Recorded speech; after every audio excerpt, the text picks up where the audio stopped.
हरे कृष्णा कृष्णा कृष्णा हरे हरे, हरे राम राम राम हरे हरे। यह एक अवसर है जब हम लोग भगवान पर अपने मन को केंद्रित कर सकते हैं सुन करके। और आज तो अंतिम दिन है और कुछ ही घंटों में यह दिन भी समाप्त हो जाएगा और फिर चाहते हुए भी स्मरण नहीं कर पाएंगे। स्मरण अब और करना पड़ेगा जबरदस्ती, घर का, बच्चों का, ये काम वो काम है ना। ए पीछे क्या गुत्थी सुलझा रहे हैं, वहां पीछे क्या कर रहे हैं, क्या कर रहे हैं? सारा काम छोड़ करके सुनो सुनो। तो फिर जब अवसर बीत जाता है तो चाहते हुए भी मनुष्य भगवान में मन को स्थिर नहीं कर सकता है। इच्छाएं होती है कि मन भगवान में लग जाए, हो जाए, वो हो जाए, लेकिन नहीं लग सकता। ये भगवान कृपा करके अवसर देते हैं भगवान के गुणों के श्रवण का। गुण का अर्थ है विशेषताएं, भगवान का धन, भगवान का रूप, भगवान का यश, उनकी कृपा, भक्त वात्सल्य, ये सब भगवान के अनंत गुण हैं। इनको सुनने का जब अवसर आता है तो अपने आप भगवान में मन आविष्ट हो जाता है। परंतु श्रवण की अवधि बहुत अल्प है। ऐसा नहीं कि 7 दिन हम लोग सुनते ही रहे, 7 दिन के अंदर घिसते ही रहे। जितना सुनने का टाइम था उससे ज्यादा श्रवण का टाइम, सोने का टाइम था। सब मिलाकर का ऐसे कीर्तन और श्रवण और जप यदि जोड़ा जाए तब शयन समय कम हो जाएगा इसके अपेक्षा। लेकिन केवल श्रवण का समय तो कुछ भी नहीं। कठिनाई से 4 घंटा सुन पाते थे जब खूब होता था तब, लेकिन शयन तो 4 घंटा से जब होता था तब ज्यादा ही होता था। ये बीत जाएगा, इसीलिए बारंबार इसका स्मरण किया जाता है। जैसे कुछ लोग कहीं पर खाने जाते हैं तो खूब अच्छा स्वादिष्ट पदार्थ मिलता है तो खाने के बाद भी आकर के खूब कथन करते हैं।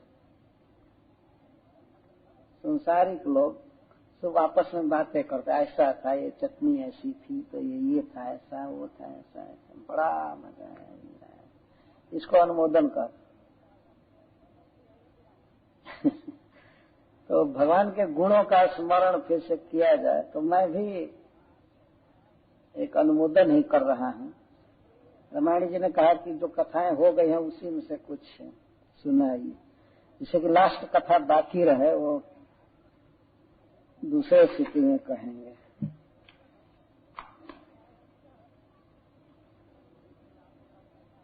बहुत बहुत बातें विचारणीय हैं। कथा के समय चाहते हुए भी बहुत व्याख्या नहीं हो पाती है, कुछ बातें अस्पष्ट रह जाती हैं।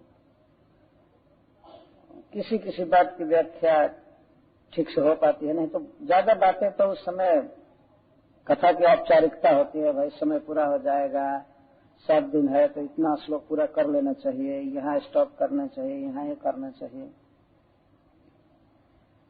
अतः इसी कथा को फिर से 7 दिन कहा जा सकता है, चाहे 7 वर्ष भी कहा जा सकता है,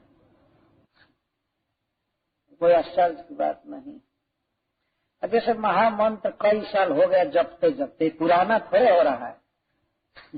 हरे कृष्णा कृष्णा कृष्णा हरे हरे, हरे राम राम। ये नित्य नवायमान होता है, नित्य नवीन।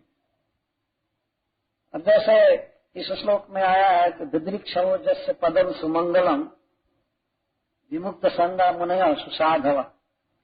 सुसाधव शब्द से हम भक्तों को प्रेरणा लेनी चाहिए। सुसाधु, सुंदर, सुष्ठु साधना रत व्यक्ति। जो व्यक्ति खूब साधना में लगा हुआ है उसको सुसाधु कहते हैं, सुंदर साधु। और ऐसे साधु भर है साधना कर रहा है तो ठीक है, वो भी साधु का भी अर्थ है साधना में लगा हुआ है।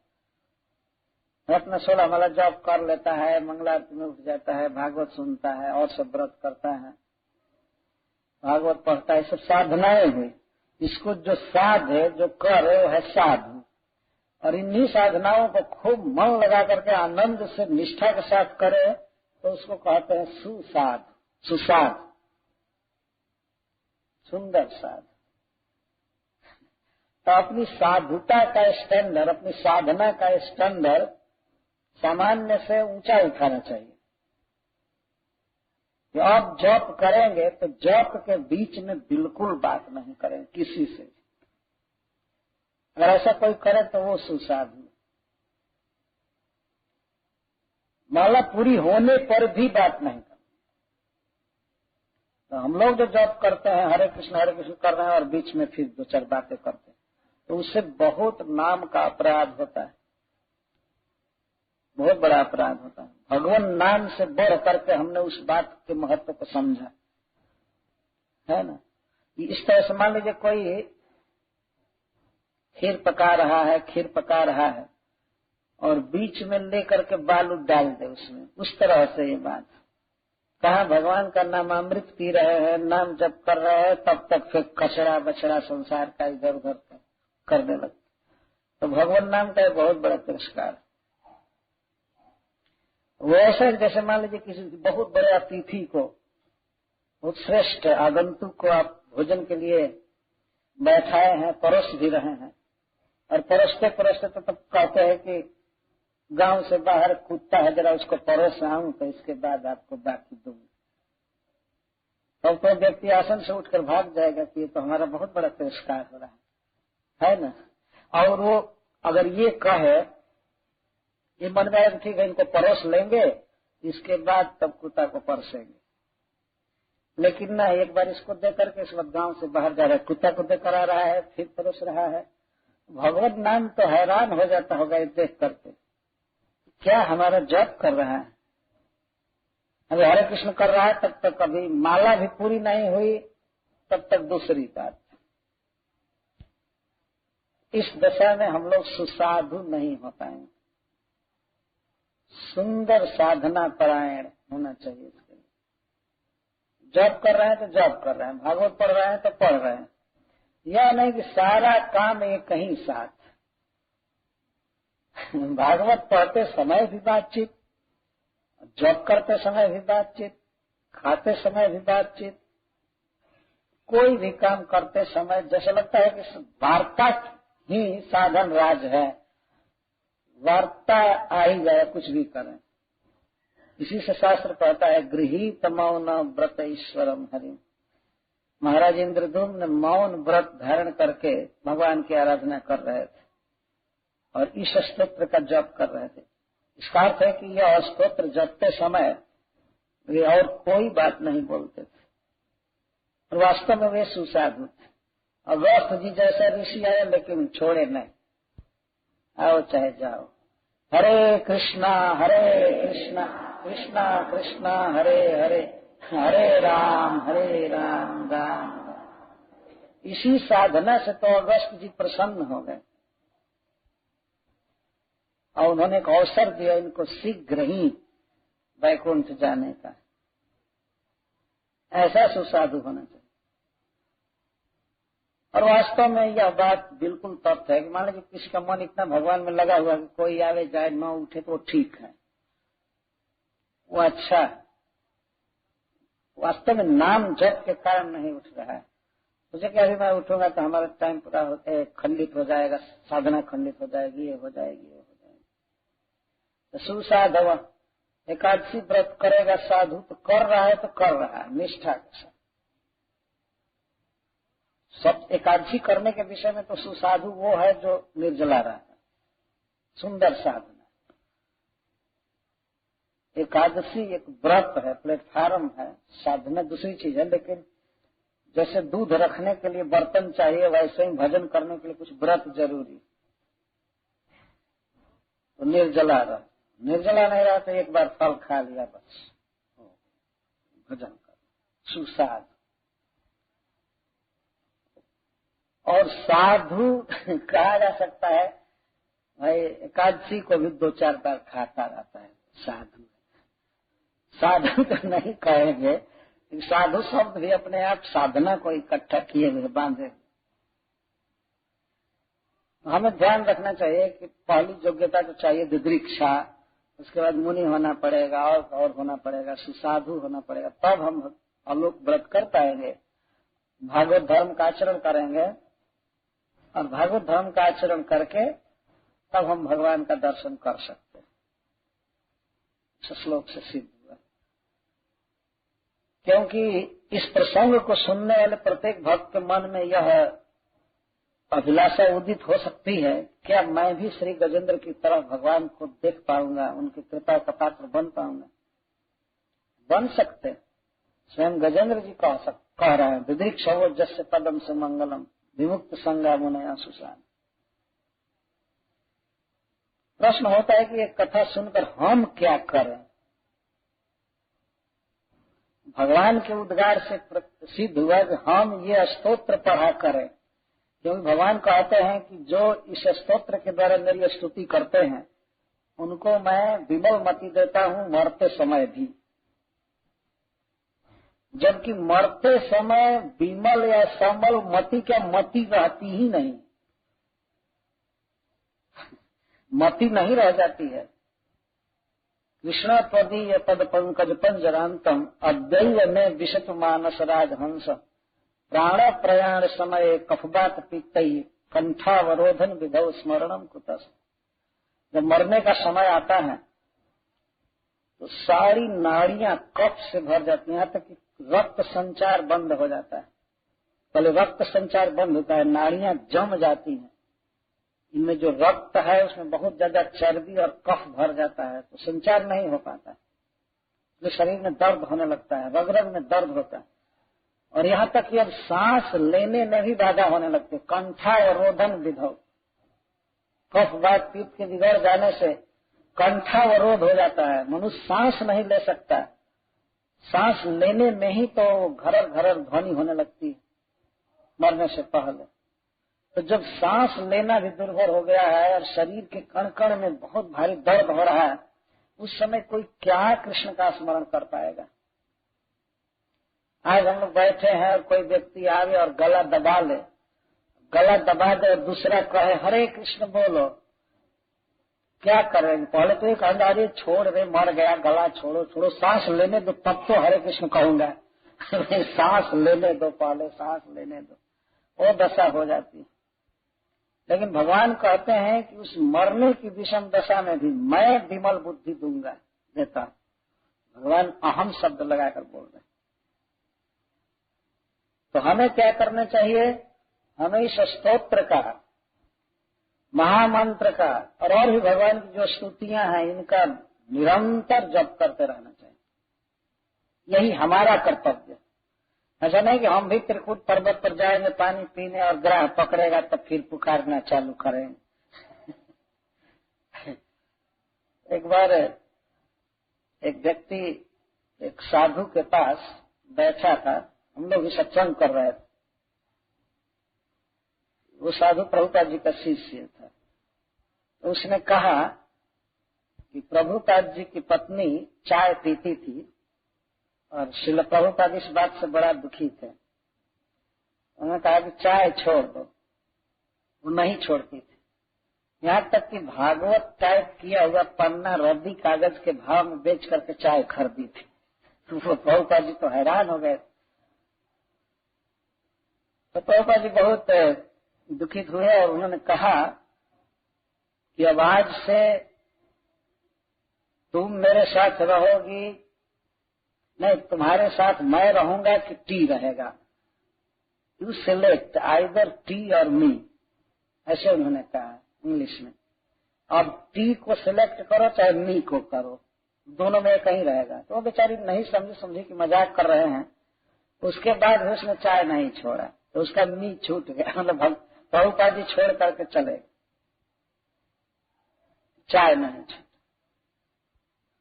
वो चाय पीती रह गई और प्रभुपाद जी उसको छोड़ करके चले। ये तो सार्वभौम जी कथा कहते हैं कि एक मियाँ जी थे, मौलवी जी थे, वो कहते थे, कभी कहे कि और तो नहीं लेकिन हम में 2 गुण बहुत भगवान ने दिया है, बहुत बड़ा गुण दिया है। बहुत बड़ा गुण दिया है वो कि एक तो मेरी स्मरण शक्ति बहुत तेज है, भगवान ने हमको दिया है। एक गुण है कि मेरी स्मरण शक्ति बहुत तेज है, और दूसरा वो याद नहीं। तो ये स्मरण शक्ति क्या तेज है।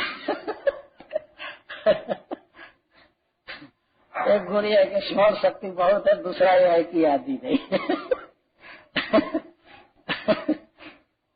इसी तरह से मुझे कुछ स्मरण नहीं हो रहा है, मैं क्या पॉइंट चालू किया था।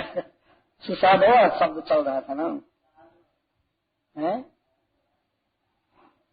आप लोग बताइए।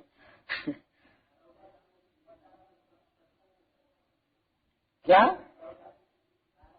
हाँ, अब ध्यान में आ गया। तो कह रहे थे कि प्रभुपाद जी इस तरह से घर छोड़ दिए, उनकी पत्नी चाय नहीं छोड़ी, तो उसमें एक बूढ़ा व्यक्ति लगभग 55 वर्ष का बैठा हुआ। तो वो कहता है, मेरी भी पत्नी जब ऐसे हमको बोलेगी, हमारी आज्ञा नहीं मानेगी, तो मैं भी घर छोड़ दूंगा। ये हमारे सामने की बात हो रही। तो बात ये हो रही थी कि घर छोड़ देना चाहिए, भजन करना चाहिए, ऐसे करना चाहिए। तो वो कहता है, जब मेरी पत्नी ऐसे बोलेगी मुझको, तब मैं भजन करूंगा, घर छोड़ दूंगा। तो अमेरिका का वो भक्त था जो प्रभुपाद जी की बात कह रहा था, तो उसने कहा, डंकी बोले गधा, गधा कहीं। अब तुम्हारी स्त्री वैसे बोलेगी तब तुम भजन करोगे, और नहीं बोलेगी तब? ऐसे नहीं तुमको डांटेगी, तुम्हारी आज्ञा मानती ही रहेगी, तब तो भजन नहीं करोगे। तो बार बार कह रहे थे, डंकी डंकी, गधा गधा गधा। ऐसे ये भवानंद महाराज कह रहे थे, प्रभुपाद जी के एक शिष्य। तो ये कोई सोचे कि हमारी भी टांग पकड़ी जाएगी तब मैं अब जॉब चालू करूंगा। कितने लोग सोचते होंगे कि जब तक काम लायक है तब तक घर का काम धंधा कर लें, जब देखेंगे गिरेंगे तो उसी समय कुछ राम राम करेंगे। नहीं कर पाएंगे। कितने जीवों को ग्रह पकड़े होंगे, लेकिन सबको बचाने के लिए भगवान नहीं आए, सब नहीं स्मरण कर पाए। आप जाकर देखिए कितने अस्पताल में गजराज गिरे हैं, लेकिन वो कुछ नहीं करते हैं, टीवी देखते हैं बैठकर। मैं अमेरिका में गया था एक अस्पताल में देखने, और मेरे मन में जिज्ञासा हुई कि अमेरिका के बूढ़े लोग क्या करते हैं। हमारे एक मित्र ले गए देखने के लिए। अस्पताल में नहीं, वो ओल्ड हाउस होता है, उसमें अपने अपने घर से लोग बूढ़ों को ले जाकर रख देते हैं और कुछ महीना देते रहते हैं वेतन उनका पालन करने के लिए। घर पर नहीं रखते। हमारे भारत के लोग तो बूढ़े व्यक्ति को भी घर पर रखते हैं, सेवा करते हैं, और बूढ़ा व्यक्ति बच्चों को देखता रहता है। लेकिन विदेश की ये हालत है, जब वे बूढ़े हो जाते हैं माता पिता, तो उनको डाल आते हैं ओल्ड हाउस में और पैसा देते हैं, भेंट भी नहीं करते हैं। तो फादर डे आता है साल में एक बार, पितृ दिवस कहेंगे उसको, फादर डे। तो उसी दिन फोन कर लेते हैं कि जी रहा है कि मर गया है। बस इतनी ही पितृ भक्ति है वहाँ, और कुछ गिफ्ट भेज देते हैं जाकर के उस दिन। कभी पिता जीवित है तो उसको कुछ दे देना चाहिए। तो वे डाल देते हैं उस दशा में। तो मैं गया था देखने के लिए उसमें कि क्या करते हैं। तो आपसे बिल्कुल सत्य बोल रहा हूँ, मैं गिना तो 70% बूढ़े टीवी देख रहे थे, टेलीविजन पर बैठे थे, और टेलीविजन में वही तान तरंग नाना प्रकार के वो बूढ़े सब नई नई लड़कियों को देख रहे थे टेलीविजन पर, और बड़े एकाग्र चित्त से, और कई कई बूढ़े एक साथ बैठे हुए। मैंने कहा, हे भगवान, इनका मनुष्य जीवन कितना व्यर्थ जा रहा है। नाचते हुए गाते हुए, यह एडवर्टाइज वह एडवर्टाइज, यह हुआ था वह हुआ था, सब देखते। तो मैंने एक दो से बात किया। मैं कहा कि आपको विश्वास है कि देह छोड़ने के बाद भी आप रहेंगे? तो एक व्यक्ति कहता है हाँ वो तो कब्र में रहेंगे ना। नहीं, मैं बताया कि देह छूटने के बाद आत्मा देह से भिन्न है, वो चला जाएगा। तो कहते थे आत्मा? मैं कहा सोल और बॉडी में अंतर है ना। तो कहे नहीं, there is no difference between soul and body, soul and body are the same. और वो कब्र में रहेगा, वैसे बोल रहे, कब्र में रहेगा और एक दिन सब उठेंगे। इसीलिए कब्र को बहुत सजा करके रखते हैं, मार्बल का बनाते हैं और सब। वो सोचते हैं कि उसमें हम पड़े रहेंगे और भगवान कृपा करेंगे किसी दिन तो हम उसमें से उठेंगे, कयामत के दिन उठेंगे। और कब वो दिन आएगा उसके पहले सब हड्डी सब गल गई स्मृत। लेकिन वो ऐसे बोल रहा था हम तो कब्र में रहेंगे। अब वो समझ ही नहीं पाए कि देह में और आत्मा में अंतर। हमारे देश का तो एक बच्चा भी समझता है कि देह गया शमशान में और आत्मा गया स्वर्ग में, चाहे कहीं भी गया, है ना। हम लोग समझ जाते हैं इस बात को, कोई भी बच्चा समझ जाएगा, लेकिन वे लोग नहीं समझ पाते। तो बताइए, कोई व्यक्ति यह कहे कि हमारी स्त्री हमको डांटेगी तब राम राम करूंगा, या जब मैं अस्पताल में गिर जाऊंगा तो उसी समय कुछ भगवान का स्मरण कर लूंगा, ऐसे लोग सोचते हैं। और नया बच्चा, नया लड़का जब भजन करता है तो कहते हैं ये तुम्हारी उम्र नहीं है, अभी क्या कर रहे हैं, समय आने पर भगवान का भजन करना, ये भजन का समय नहीं। तो बच्चा यदि ये कहे कि तुम्हारा समय हो गया है ना, यदि उसका पुत्र सयाना या बच्चा होगा कि तुम्हारा समय हो गया है ना, तुम करो, तो कहो हमसे क्या होगा, हो ही नहीं सकता। तो बूढ़ा होने पर हो ही नहीं सकता है। और बच्चा को तुम खुद ही मना कर रहे हो कि मत करो, और जवान को फुर्सत ही नहीं, काम धंधा करेगा कि इधर माला जपेगा तो कौन माला जपे। एक बार मैं ऐसे बात कर रहा था एक व्यक्ति से, कौन माला जपेगा, बच्चे को समय नहीं है, बूढ़ों को समय नहीं है, जवान को समय नहीं है, बूढ़ों को शक्ति नहीं है, बच्चों को बुद्धि नहीं है, और सयान को समय नहीं है, तो कौन जप करेगा। एक भक्त बगल में बैठा हुआ था, इस नगर के जितने गधा गाय बैल है सबको कंठी बांधा जाए और झोली दिया जाए, वही जप करेंगे, क्योंकि आदमी तो करेंगे नहीं, आदमी को तो समय है ही नहीं। तो जब आदमी है आपको समय नहीं है, नहीं मन में आ रहा है, तो जिस दिन पशु बन जाएंगे